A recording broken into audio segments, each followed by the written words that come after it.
வணக்கம் friends, welcome to சுபீஸ் wonderland. இன்றைக்கி நம்ம ஒரு டிஃப்ரெண்ட்டான லன்ச் ரெசிபி தாங்க செய்ய போகிறோம். யூஸ்ஃபுல்லாக செய்கிற மாதிரி இல்லாமல் இது கொஞ்சம் டிஃப்ரெண்ட்டாகவே இருக்கும். வாங்க ஃப்ரெண்ட்ஸ், இதை எப்படி பண்ணலாங்கிறத பார்க்கலாம். நான் இன்றைக்கி ஒரு பெரிய டம்ளர் அளவுக்கு பாஸ்மதி ரைஸ் எடுத்திருக்கேன். இப்போ இந்த அரிசியை 3-4 தடவை நல்லா வாஷ் பண்ணி எடுத்துகிட்டு ஒரு 20 நிமிஷம் நல்லா ஊற வச்சு எடுத்துகிட்டு வந்துக்குவோம்.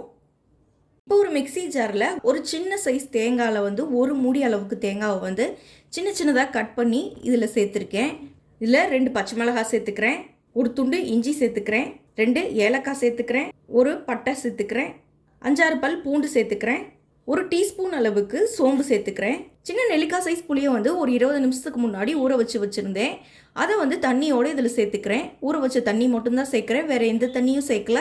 இப்போ இது எல்லாத்தையும் ஃபைன் பேஸ்ட்டாக அரைச்சி எடுத்துகிட்டு வந்துக்கலாம். பாருங்கள், அரைச்சி எடுத்துகிட்டு வந்தாச்சு. இந்த மாதிரி ஒரு திக் பேஸ்ட்டாக இருக்குது. இந்த கன்சிஸ்டன்சிக்கு பார்த்தோம். தண்ணி தேவைப்படுச்சுன்னா கொஞ்சமாக சேர்த்துக்கோங்க, ரொம்ப சேர்த்துட வேண்டாம். நல்லா இந்த ஒரு திக் கன்சிஸ்டன்சிக்கு நமக்கு இருக்கணும். இப்போ இதை தனியாக எடுத்து வச்சுக்குவோம். இப்போ ஒரு குக்கரை ஹீட் பண்ணியிருக்கேன். இதில் 2 டேபிள் ஸ்பூன் அளவுக்கு நெய் ஆட் பண்ணிக்கிறேன். இதிலே 1 ஸ்பூன் அளவுக்கு எண்ணெய் சேர்த்துக்கிறேன். நெய் சேர்க்க விருப்பப்படாதவங்க நீங்கள் எண்ணெய் மட்டும் ஆட் பண்ணிக்கலாம். இப்போ நெய்யும் எண்ணெயும் நல்லா சூடானதுக்கப்புறமா ஒரு பெரிய வெங்காயத்தை சின்ன சின்னதாக கட் பண்ணி எடுத்து வச்சுருக்கேன். அதை இதில் சேர்த்துக்கிறேன். வெங்காயத்தை நல்லா வதக்கிக்கலாம்.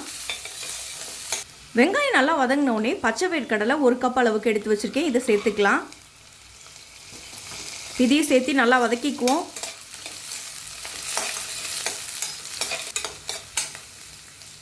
வேர்க்கடலை சேர்த்து 1 நிமிஷம் நல்லா ஃப்ரை பண்ணதுக்கப்புறமா ஒரு கைப்பிடி அளவுக்கு புதினா இதில் ஆட் பண்ணிக்கிறேன். இதையும் சேர்த்து நல்லா வதக்கிக்கலாம்.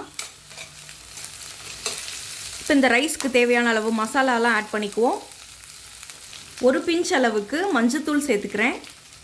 1/2 ஸ்பூன் அளவுக்கு மிளகாய்த்தூள் சேர்த்துக்கிறேன். அதே 1/2 ஸ்பூன் அளவுக்கு கரம் மசாலா சேர்த்துக்கிறேன். இதுக்கு பதிலாக நீங்கள் மட்டன் மசாலா, சிக்கன் மசாலா ஏதாவது சேர்த்துக்கலாம். மசாலாலாம் ரொம்ப அதிகமாக சேர்க்கல, ஏன்னா நம்ம ஏற்கனவே 2 பச்சை மிளகாய் சேர்த்து அரைச்சிருக்கோம் தேங்காவோட. அந்த காரமே போதுமானது. இப்போ இது எல்லாத்தையும் சேர்த்து நல்லா வதக்கிக்குவோம். இப்போ நம்ம அரைச்சி வச்சிருந்த பேஸ்ட் ஆட் பண்ணிக்கிறேன். இப்போ இந்த பேஸ்ட்டையும் சேர்த்து நல்லா வதக்கிக்குவோம். இஞ்சி பூண்டு எல்லாமே இந்த தேங்காவோட சேர்த்துருக்கனால அதோடைய பச்சை வாசனை போகிற அளவுக்கு நல்லா வதக்கி எடுத்துக்கலாம். இப்போ இந்த ரைஸுக்கு தேவையான உப்பை இதில் ஆட் பண்ணிக்கிறேன். மிக்ஸ் பண்ணி விட்டுக்குவோம். இப்போ நம்ம ஊற வச்சுருந்த அரிசியை இதில் சேர்த்துக்கலாம். இப்போ அரிசியும் சேர்த்து நல்லா மிக்ஸ் பண்ணி விட்டுக்கலாம். 1 கப் அரிசி நான் எடுத்திருந்தேன். இப்போ 1 கப் அரிசிக்கு 1.5 கப் அளவுக்கு தண்ணி சேர்த்துக்கிறேன்.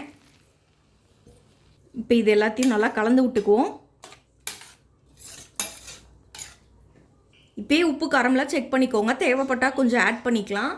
இப்போ குக்கரை க்ளோஸ் பண்ணி 2 விசில் வரைக்கும் நல்லா குக் பண்ணி எடுத்துகிட்டு வந்துக்கலாம். இப்போ 2 விசில் வச்சு குக்கர் விசில்லாம் நல்லா அடங்கி வந்துருச்சு. எப்படி வந்திருக்குன்னு பார்ப்போம்.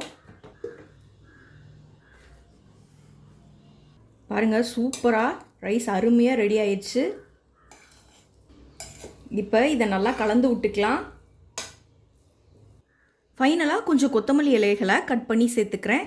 இப்போ இதையும் சேர்த்து நல்லா மிக்ஸ் பண்ணி விட்டுக்குவோம்.